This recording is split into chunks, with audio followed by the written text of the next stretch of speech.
রাধে রাধে। আজকে আমরা জানবো, আমরা তো প্রতিদিনই অন্ন খাই, তাহলে একাদশীতে কেন আমরা অন্ন খেতে পারবো না? একাদশী একমাত্র এই উপবাসে কেন অন্ন খেতে বারবার নিষেধ করা হয়েছে? কারণ একাদশী তিথিতে সকল প্রকার মহাপাপ অন্নকে আশ্রয় করিয়া থাকে। এইবারে আপনার অবশ্যই জানতে চাইবেন, শুধুমাত্র একাদশী তিথিতেই কেন অন্নর মধ্যে সমস্ত পাপ থাকে? সেটাও আমি এই ভিডিওতেই বলবো। যে সমস্ত মন্দবুদ্ধি ব্যক্তি একাদশীর দিনে অন্ন ভোজন করে, সে ইহলোকে মহাপাপী হইয়া পরিগণিত হয়। মৃত্যুর পরেও একাদশী পরিমিত সংখ্যক যুগকাল কুম্ভীপাক নরকে অবস্থান করে, তারপর চণ্ডাল যোনিতে জন্মগ্রহণ করে ও সপ্তজন্ম পর্যন্ত গলিত কুষ্ঠ ব্যাধিতে বহু যন্ত্রণা ভোগের পর মুক্ত হইতে পারে, ইহা ব্রহ্মাই বলিয়াছিলেন। এই একাদশীর আবির্ভাব হলো কিভাবে? যদি আমরা সেটা জানি, তাহলেই আমরা জানব কেন একাদশীতে অন্ন গ্রহণ করতে বারবার নিষেধ করেছেন। ভগবান শ্রীকৃষ্ণ বিভিন্ন গ্রন্থে বলেছেন একাদশীর দিনে অন্ন থেকে দূরে থাকার জন্য। শ্রী পদ্মপুরাণে বলা হয়েছে, এক সময় জৈনিক ঋষি ওনার গুরুদেব মহর্ষি শ্রী ব্যাসদেবকে জিজ্ঞাসা করিলেন, হে গুরুদেব, একাদশী দেবী কখন কাহার নিকট উৎপন্ন হইলেন? তাহার উপবাসের বিধি কি? কখন এই ব্রত করতে হয়? উহার ফলই বা কি? তাহা বর্ণনা করুন। আর ওই ব্রতের পূজ্যতম সদ্গুণ সম্পন্ন দেবতাই বা কে? এই ব্রত চারণ না করিলে দোষেই বা কি হয়? সে সকল বিষয়ে আপনি জানেন। আপনি একমাত্র সমর্থক, কৃপাপূর্বক আমাকে বলুন।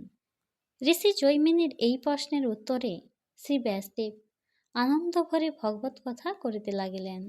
উনি বলিলেন, বিশ্ব সৃষ্টির প্রারম্ভে যখন ভগবান শ্রীকৃষ্ণ সব কিছুই সৃষ্টি করেছিলেন, তখন মর্তলোকবাসী মানবগণের শাসন নিমিত্তে একটি পাপ পুরুষও নির্মাণ করেছিলেন। আর জানেন, এই পাপ পুরুষের সকল অঙ্গই কিন্তু পাপ দ্বারা নির্মিত হয়েছিল। এবার আমরা জানব ওনার কোন কোন অঙ্গে কি কি পাপের দ্বারা পূর্ণ ছিল। ওনার মস্তক ছিল ব্রহ্মহত্যার পাপ, মদ্যপান ছিল চক্ষুদয়, স্বর্ণ অপহরণ ছিল মুখমণ্ডল, গুরুপত্নী ধন অপহরণ ছিল গ্রীবা, ভ্রূণ হত্যা বা গর্ভস্থ শিশুবধ ছিল গলদেশ, পরস্ত্রী গমন ছিল ব্রহ্মদেশ, আত্মীয় স্বজন বধ ছিল উদর, শরণাগত বধ ছিল নাভিদেশ, আত্মা সাঘা কোটিদেশ, গুরুনিন্দা ছিল উরুদয়, কন্যা বিক্রয় ছিল শিশ্ম, গুপ্ত কথা প্রকাশ ছিল মলদ্বার, পিতৃহত্যা ছিল চরণদয়, উপপাতক সকল তাহারই রোমাবলী। এইভাবে সমস্ত পাপ দ্বারা বিশাল দেহ এক ভয়ঙ্কর পাপ পুরুষ নির্মিত হইল। অবশ্যই এবার আপনারা জানতে পারলেন যে ওনার কোন কোন অঙ্গে কোন কোন পাপ ছিল, আর কোন কোন পাপ এই পৃথিবীতে হয়ে চলেছে। চলুন এরপর জানি সেই আসল কথা, কেন আমরা একাদশী উপবাস করব। একবার ভগবান বিষ্ণু গরুরে আরোহণ করে যম মন্দিরে গমন করিলেন। যমরাজ ওনাকে বসতে দিলেন এক স্বর্ণ সিংহাসনে এবং সব কিছু নিয়ে যথাসাধ্য পূজাও করিলেন। এরপর যমরাজের সঙ্গে কথোপকথনের সময় হঠাৎ করেই পুরুষোত্তম ভগবান শুনতে পেলেন দক্ষিণ দিক থেকে উচ্চস্বরে ক্রন্দনধ্বনি। এরপর তিনি যমরাজকে এর কারণ জিজ্ঞাসা করলেন। এরপর যমরাজ কি বললেন জানেন? যমরাজ উত্তরে বললেন, হে দেব, মর্ত জীবগণ নিজ কর্মদেশে যে সমস্ত পাপ করেছিল, অত্যন্ত দুঃখজনকভাবে সে নরক ভোগ করিতেছে।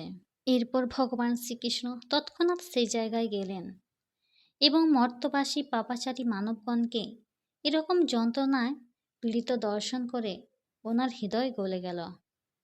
এরপর তিনি ভাবতে লাগলেন, তিনিই তো সর্বশক্তিমান।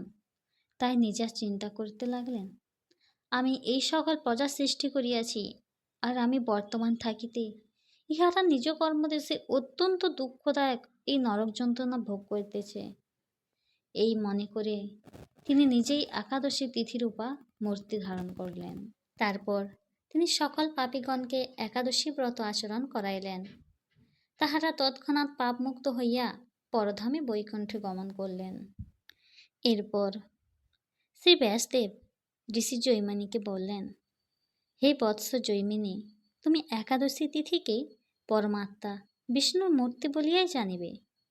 সমস্ত সুকর্মে শ্রেষ্ঠ ও ব্রত সকলের উত্তম এই একাদশী ত্রিভুবন পবিত্র করিয়া থাকেন।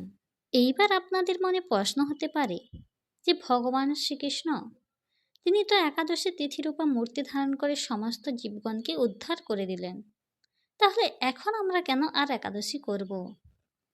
অবশ্যই সেই ঘটনাই বলছি যে কেন আমরা এখন আবার একাদশী করব। কিছুকাল যাওয়ার পর ভগবান সৃষ্ট সেই পাপ পুরুষ বিষ্ণুর সমীপে গমন করলেন আর ওনাকে প্রার্থনা জানাইলেন, হে ভগবান বিষ্ণু, আমি আপনার শ্রেষ্ঠ প্রজা, আমাকে আশ্রয়কারী জনগণের কর্ম অনুযায়ী তাহাদিগকে দুঃখদানেই আমার কার্য ছিল, কিন্তু সম্প্রতি একাদশীর প্রভাবে আমি ক্ষয়প্রাপ্ত হইতেছি, কারণ এই ব্রতের ফলে প্রায় সকলেই বৈকুণ্ঠবাসী হইতে চলিল। আমি এখন কাহাকে আশ্রয় করিয়া বর্তমান থাকিব?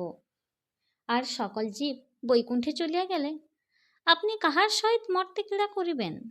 অতএব হে কেশব, একাদশী তিথির ভয় হইতে আমাকে রক্ষা করুন।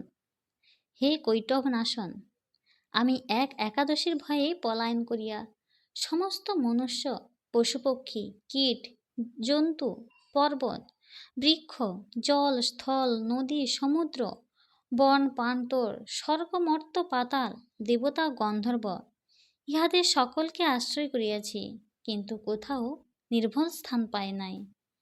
দেখিয়া আপনার শরণাগত হইতেছি। হে দেবাদিদেব, আপনার সৃষ্ট অনন্ত কোটি ব্রহ্মাণ্ডেও একাদশী প্রাধান্য লাভ করিয়াছে, সেজন্য আমি কোথায় আশ্রয় নেব? আপনি কৃপাপূর্বক আমায় একটি নির্ভর স্থান দান করুন। আর তখনই ক্লেশনাশন শ্রী ভগবান হাস্য সহকারে সেই পাপ পুরুষকে বলিতে লাগিলেন, ওহে পাপ পুরুষ, তুমি দুঃখ করিও না। ভগবান পবিত্রকারিণী একাদশী তিথি আবির্ভূত হইলে তুমি অন্ন আর রবিশস্য প্রভৃতিকে আশ্রয় করিয়া অবস্থান করিবে। আমার মূর্তি একাদশী তিথি তোমায় বধ করিবে না। আর সেজন্যই একাদশী তিথিতে অন্ন আর রবিশস্যের মধ্যে পাপপুরুষ অবস্থান করে। সেই কারণে এই তিথিতে অন্ন আর রবিশস্য ভোজনের নিষেধ করা হয়েছে। যে ব্যক্তি বলেন অন্ন না খেয়ে রুটি, লুচি এগুলো খাবেন, তাদের ক্ষেত্রে অন্ন খাওয়া আর ওগুলো খাওয়া সমান, কারণ এগুলো রবিশস্যের মধ্যেই পড়ে। এছাড়াও রয়েছে গম, যব, ভুট্টা, সরিষা, মটর, ছোলা প্রভৃতি জিনিস খাওয়া নিষেধ। শুধুমাত্র একাদশী তিথিতে যদি খেতে হয় তবে খান সেটা ফল এবং সবজি। হরে কৃষ্ণ, রাধে রাধে। এইভাবে একাদশী তিথি পালন করলে আপনারাও নরকগামী হতে উদ্ধার পাবেন, নিজেদের পাপের বোঝা কিছুটা হলেও কমাতে পারবেন। তাই চলুন শুরু করি একাদশী তিথি পালন। রাধে রাধে, হরে কৃষ্ণ। যদি ইচ্ছে হয় নিজের চোখে পড়ে দেখার, তাহলে পাঠ করুন একাদশী মাহাত্ম্য গ্রন্থ।